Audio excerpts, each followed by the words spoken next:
alla capitale religiosa dell'Armenia. Non è semplice spiegare cosa sia il silenzio.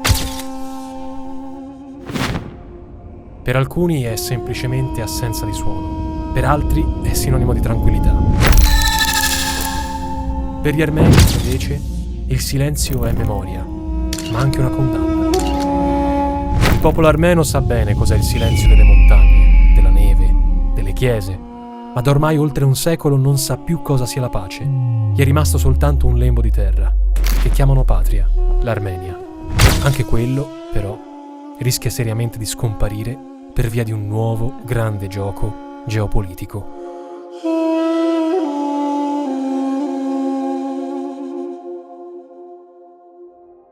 L'Armenia è una terra complessa. È la terra di un popolo che nel corso dei secoli ha subito tante ingiustizie. È una terra incastonata tra due vicini ostili. Noi ci troviamo qui, in questo luogo, per approfondire la questione di un popolo, quello armeno, che spesso è stato messo e marginalizzato nelle discussioni pubbliche, anche in Italia. Abbiamo portato tante testimonianze, tante voci che arricchiranno questo documentario. Quindi, benvenuti in Armenia.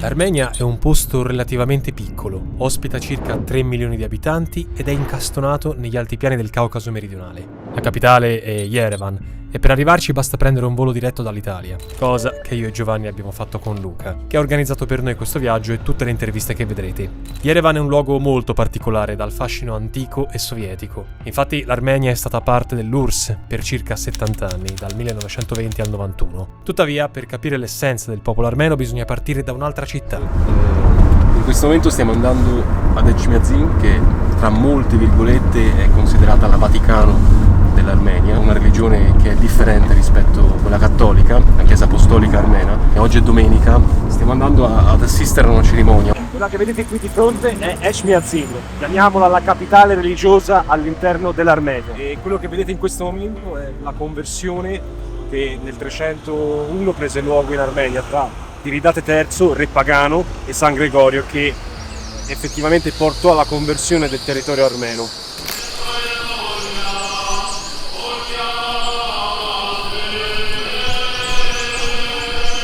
Etchmiadzin è la sede della Chiesa Apostolica Armena, a cui aderisce la quasi totalità della popolazione. Non a caso, la cattedrale di Etchmiadzin sorge laddove lo stesso San Gregorio avrebbe avuto una visione di Gesù Cristo. Lo stesso nome, Etchmiadzin, in armeno, una lingua peraltro unica e particolare, significherebbe discesa dell'unigenito, cioè Gesù. Vedi, il cristianesimo in Armenia lo definiamo tradizionale. Fin dai tempi di Cristo siamo diventati noi dei suoi seguaci. Il cristianesimo è in realtà connesso con la nostra nazione in modo molto profondo, non ho paura di dirlo. Ho avuto la gioia di servire nell'esercito per 8 anni come cappellano. I nostri giovani devono servire nell'esercito e in ogni unità dell'esercito noi abbiamo dei cappellani che stanno servendo e provano a mantenere i giovani vicini alla Chiesa. Messe e cerimonie, come abbiamo modo di vedere, sono frequentatissime, anche dai giovani. A tal proposito, a differenza del cattolicesimo, la Chiesa Apostolica crede nella sola natura divina di Gesù, compie alcuni riti in maniera diversa ed è intrinsecamente radicata nella cultura e nel paesaggio dell'Armenia. Spostandosi in macchina per l'Armenia si notano ovunque chiese dalle architetture uniche e cimiteri insoliti e peculiari, tempestati dalle Khachkar, peculiari tombe scolpite nella pietra. Queste tombe sono un elemento cardine della cultura armena, almeno quanto lo è il lavash.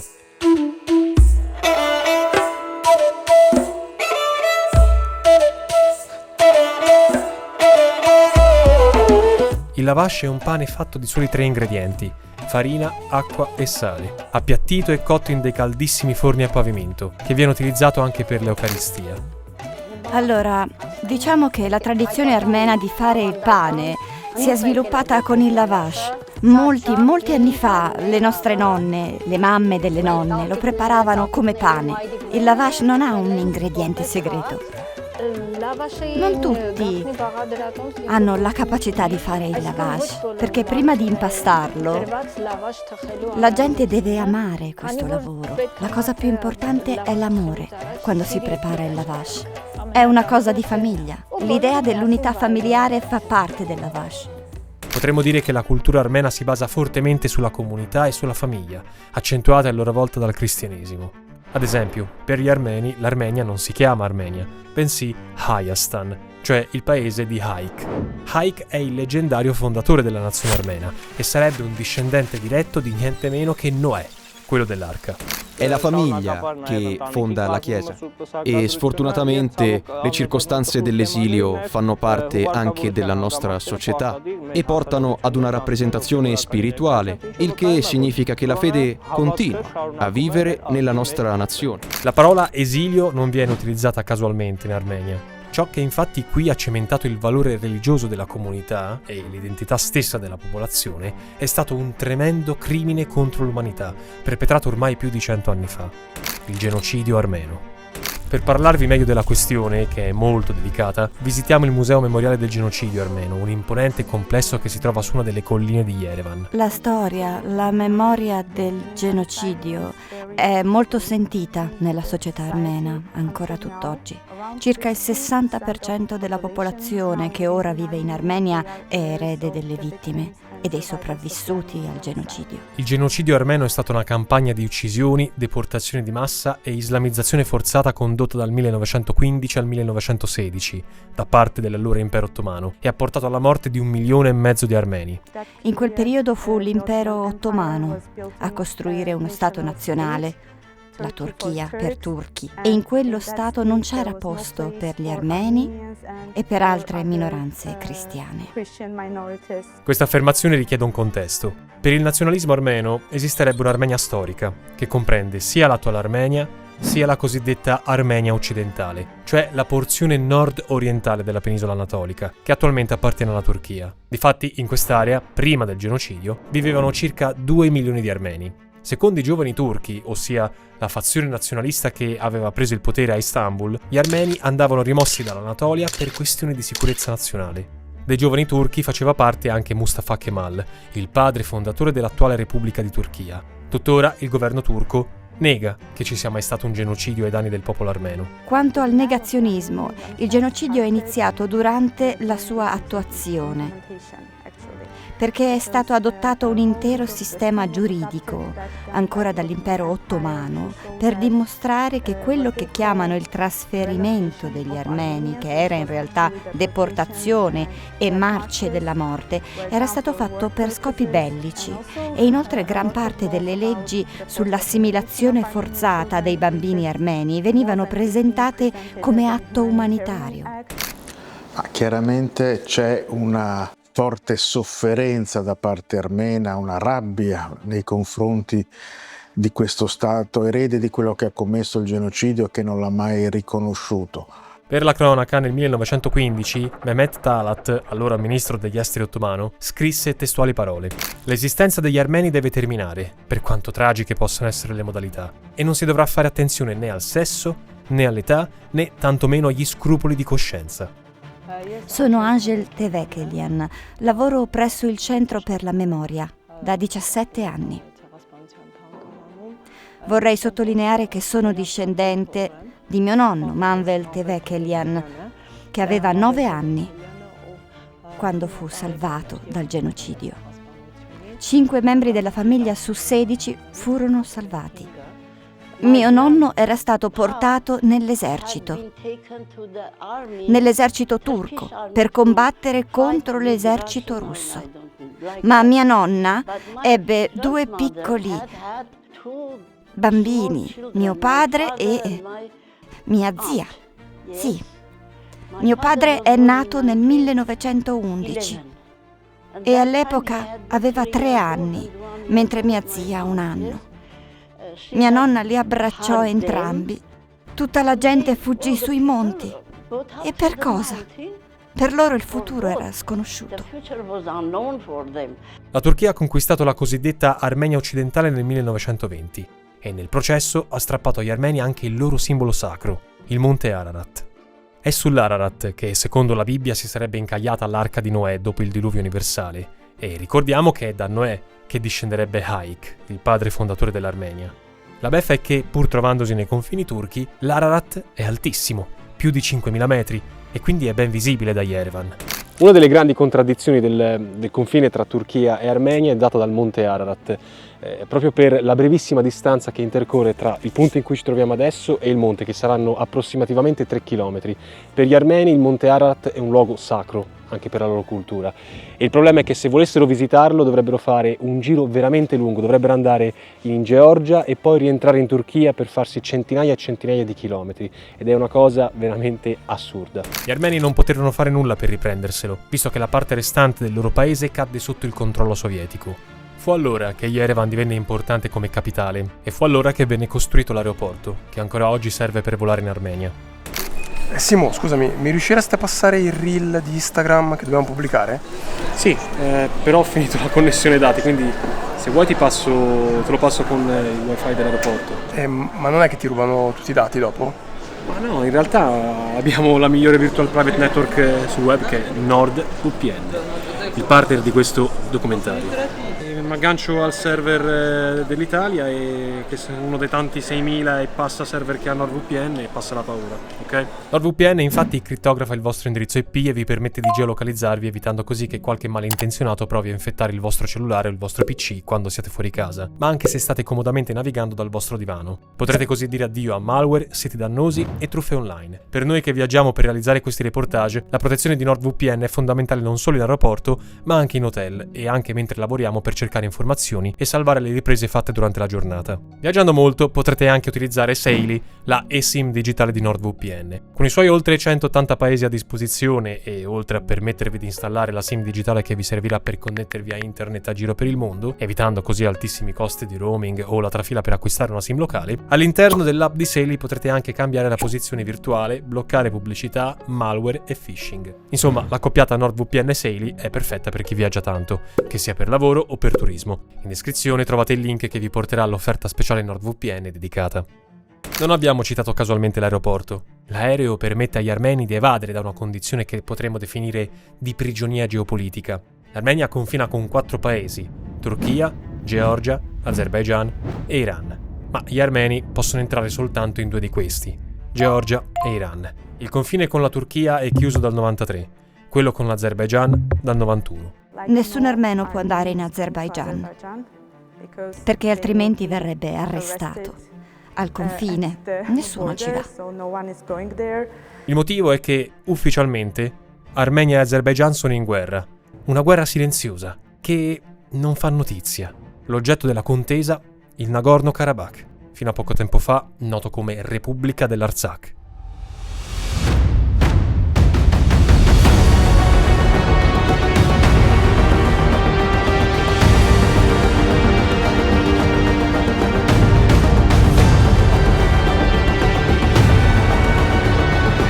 La regione del Nagorno-Karabakh, termine che vuol dire montuoso giardino nero in azero, fa parte dell'Armenia storica, essendo sempre stata abitata quasi esclusivamente da armeni. Tuttavia si trova all'interno del territorio dell'Azerbaijan dal 1923. Furono i sovietici a deciderlo e a prevedere che il Karabakh, in virtù della sua popolazione armena, cristiana quindi, godesse di un certo grado di autonomia dal governo azero, musulmano. Le cose, purtroppo, non andarono come sperato. Sotto il comunismo, le autorità sovietiche favorirono l'insediamento di azeri in Karabakh, tentando di ridurre la popolazione armena. Non stupisce quindi che, con il collasso dell'Unione Sovietica, gli armeni del Karabakh dichiararono unilateralmente l'indipendenza della regione come Repubblica dell'Artsakh, che vuol dire sempre giardino nero, ma stavolta in armeno. La creazione dell'Artsakh portò a una feroce guerra tra Armenia e Azerbaijan, che vide per prima il trionfo dell'Armenia. Da quel momento la Repubblica dell'Artsakh ha funzionato più o meno come una propaggine dell'Armenia. L'Azerbaijan ha chiuso i confini con l'Armenia proprio durante la guerra, e la Turchia ha fatto lo stesso in segno di solidarietà. Turchi e azeri infatti condividono un solido legame. Non a caso l'Azerbaijan nega il genocidio armeno. Dopo quello che è successo in Artsakh di recente nel Nagorno-Karabakh, storia e memoria degli armeni e del genocidio sono diventati ancora più importanti per gli armeni, perché nella loro percezione tutto ciò è la continuazione del genocidio. Negli ultimi anni, infatti, la situazione del Karabakh è andata deteriorandosi, generando un complesso scenario geopolitico. Per parlarvene ci siamo avvalsi dei racconti, delle analisi e delle esperienze di numerosi intervistati.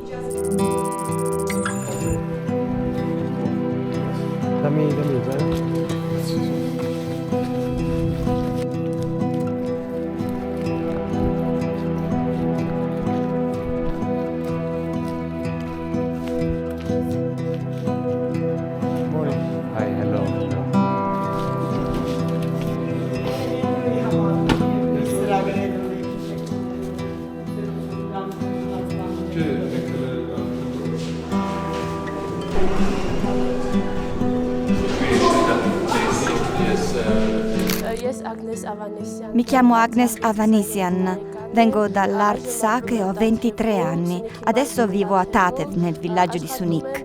Lavoro come insegnante alla scuola media di Tatev.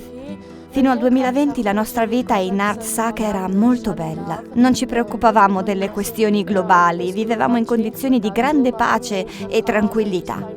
Nel 2016 però è scoppiata la guerra, la quarta guerra, ma a quel tempo eravamo giovani e non era di grandi dimensioni. Nell'autunno 2020, dopo anni di schermaglie e brevi conflitti, il governo dell'Artsakh ha deciso di spostare la capitale da Stepanakert a Shusha, città storica sia per gli armeni che per gli azeri.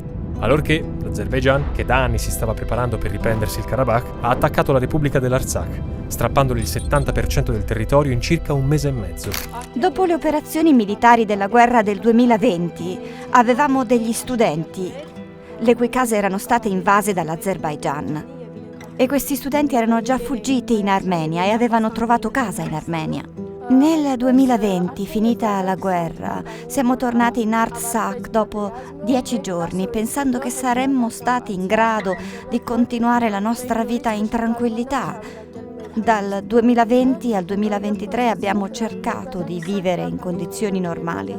Abbiamo iniziato a vivere la nostra vita quotidiana. Poi hanno iniziato a bloccare persone e merci, ma per 9 mesi non abbiamo pensato di fuggire all'estero.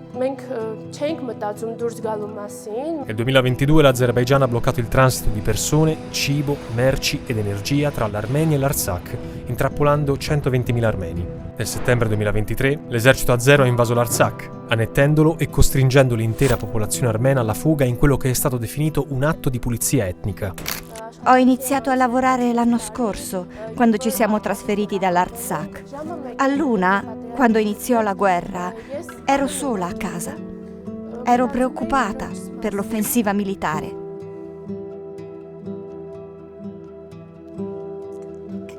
I bambini che vengono qui, le loro impressioni sono piuttosto tristi. Lo percepiamo, capiamo che questi bambini rivivono ancora tutto quello che hanno visto in Artsakh. I rifugiati del Karabakh hanno trovato riparo in Armenia, spesso dovendosi accontentare di soluzioni di fortuna. Lui, ad esempio, è Vrujik, ha 70 anni, una moglie e 7 figli, e ci parla delle sue difficoltà. Very honored. Ok.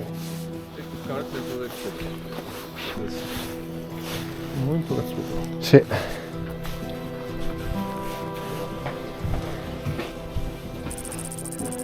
Le scarpe vanno tolte? Immagino. No, non se le voglio.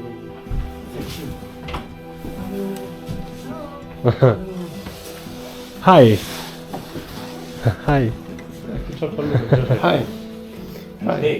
Hi. Simone. Noi non abbiamo un posto dove vivere. Sei triste? Non so, in qualche modo sei deluso? Sono deluso, sì, abbiamo lavorato così duramente per restare qui.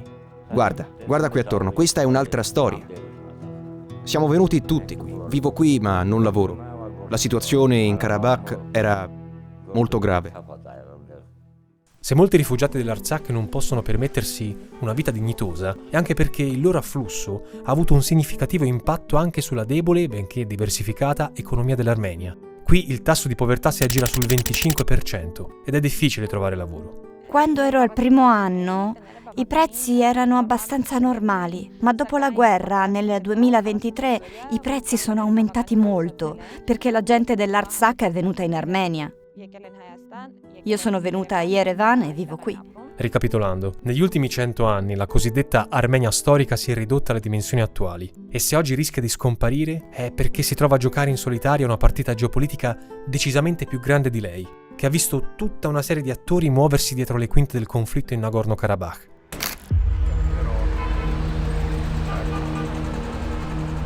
Il nostro viaggio continua nella capitale, dove incontriamo Karen Harutyunyan, un giornalista esperto di geopolitica locale, con cui abbiamo modo di approfondire l'attuale situazione geopolitica dell'Armenia e delle regioni circostanti.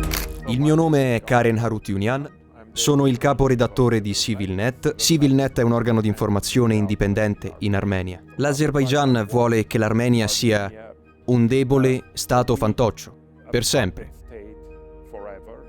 Loro vogliono estorcere dall'Armenia il più possibile. Hanno già ottenuto il Nagorno-Karabakh e un Nagorno-Karabakh senza Armenia. Tengono gli armeni del Nagorno-Karabakh e gli armeni in generale come ostaggi a Baku. Attualmente il governo di Baku tiene sotto custodia come prigionieri di guerra 23 persone, tra cui gli stessi esponenti dell'ex Repubblica dell'Artsakh. In questo modo, il presidente dittatore dell'Azerbaigian, Ilham Aliyev, può ricattare l'Armenia come e quando vuole e spingersi persino a dire che Yerevan è una città azera e che gli azeri devono tornare nella loro terra ancestrale, cioè l'Armenia stessa. Il capo della Repubblica dell'Azerbaigian, il loro presidente, a lui piace mettere sotto pressione gli armeni, umiliarci e anche minacciarci sempre con l'invasione. Vogliono avere tutto il controllo strategico di tutte le strade dell'Armenia. In tal senso, dopo la conquista totale del Karabakh, l'Azerbaigian vuole creare il cosiddetto corridoio di Zangezur, una ferrovia che permetterebbe di collegare direttamente Baku con il Nakhchivan, che è un exclave dello stesso Azerbaigian, passando chiaramente per il territorio armeno, ma senza il consenso dell'Armenia. In questo modo, Baku potrà costruire un gasdotto per rifornire la sua exclave, il tutto con l'aiuto della Turchia, che guarda caso confina con l'Azerbaigian proprio tramite il Nakhchivan. È a questo che si riduce l'alleanza strategica tra Istanbul e Baku. La Turchia ha sostenuto e sostiene le pretese dell'Azerbaigian per ottenere gas e per produrre energia. A livello regionale, così, l'Armenia si ritrova con un solo alleato, la Russia. L'Armenia è ancora estremamente dipendente dalla Russia, in termini economici, in termini energetici. L'Armenia è anche dipendente in termini di sicurezza alimentare. Il 90% del nostro grano è importato dalla Russia con prezzi nazionali. Non vogliamo essere una dipendenza russa, ma questa è una potenza geopolitica. E devi considerare il potere geopolitico. L'Armenia fa anche parte dell'Organizzazione del Trattato di Sicurezza Collettiva, un'alleanza militare in stile NATO guidata però dalla Russia. Dopo la dissoluzione dell'URSS, il Cremlino ha utilizzato l'Armenia come punto strategico per rafforzare la sua presenza nel Caucaso, tant'è che dopo il 2020 ha schierato una forza di peacekeeping proprio in Nagorno-Karabakh. Al momento dell'invasione del 2023, però, la Russia non ha alzato un dito in difesa dell'Armenia. Anzi, Putin ha detto che il Nagorno-Karabakh è irrevocabilmente parte dell'Azerbaigian. Il numero degli armeni che considerano la Russia un paese non amichevole sta crescendo. I calcoli del governo armeno avevano delle aspettative troppo alte dalla Russia. L'Armenia vive in una condizione politica, geopolitica e economica molto difficile.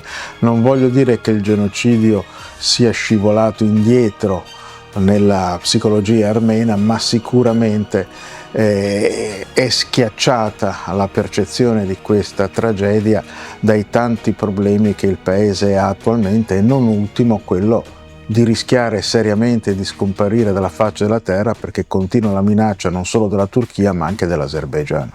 Il motivo di questa voltafaccia è abbastanza chiaro.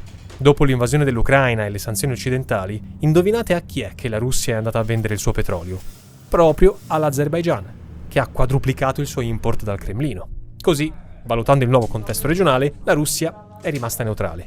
Tutti contenti, Occidente compreso. L'ultimo obiettivo dell'Occidente era scacciare i russi dalla regione, scacciare i russi dal Nagorno-Karabakh. La pulizia etnica o l'aggressione sono una linea rossa per noi, incluso Josep Borrell, incluso il vice segretario di Stato. Avevano avvisato l'Azerbaigian, eccetera, ma non hanno fatto niente per prevenire la pulizia etnica in Nagorno-Karabakh. L'Occidente ha lasciato l'Armenia a se stessa per un'altra ragione ancora. L'Azerbaigian esporta combustibili fossili in massa non soltanto verso la Turchia, ma anche verso l'Europa, Italia compresa. Per la cronaca, noi importiamo il 57% del petrolio e il 20% del gas a zero. Sarà forse, e dico forse, un caso che in Italia non si senta mai parlare della situazione di accerchiamento vissuta dall'Armenia e della pulizia etnica del Karabakh. Penso che l'Italia, in quanto uno dei principali stati europei, non possa ignorare le violazioni dei diritti umani, la pulizia etnica, gli atti genocidiari da parte del regime di Baku, solo per avere più gas.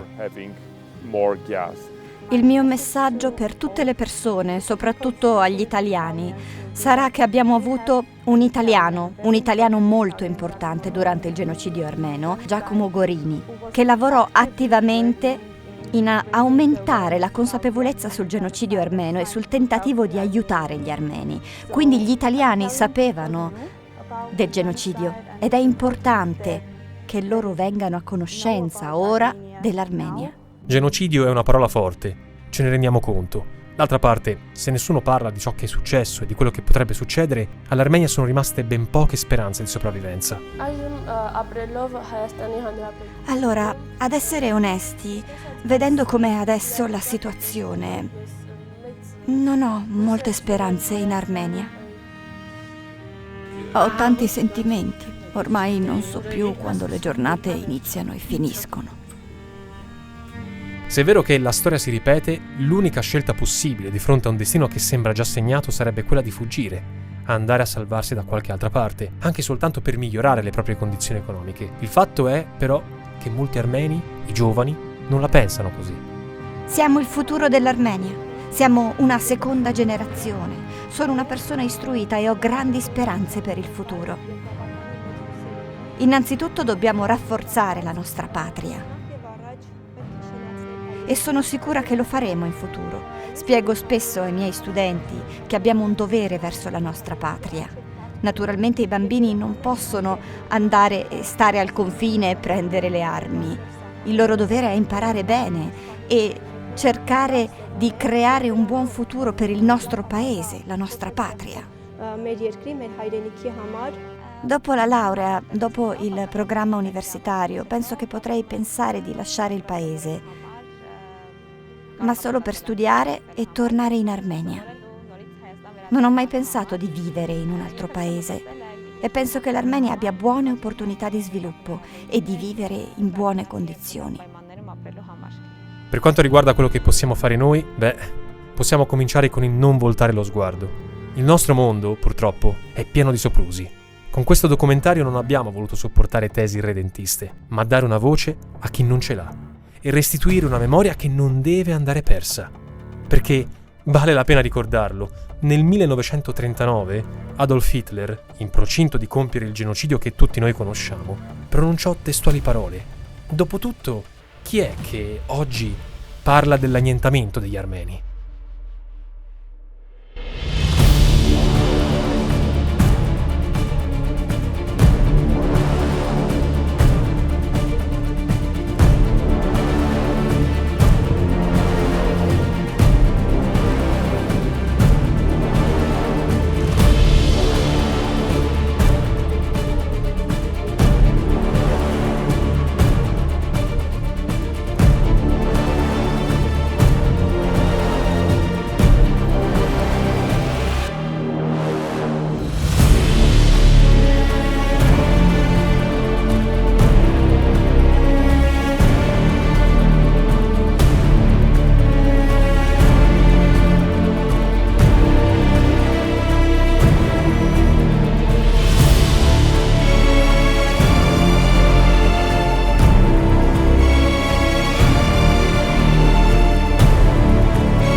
Se questo documentario vi è piaciuto, vogliamo ringraziare NordVPN che crede sempre nei nostri progetti, e nel momento stesso in cui state guardando questo documentario in Armenia, noi ci troviamo in Iraq per portare sul canale 2 documentari inediti.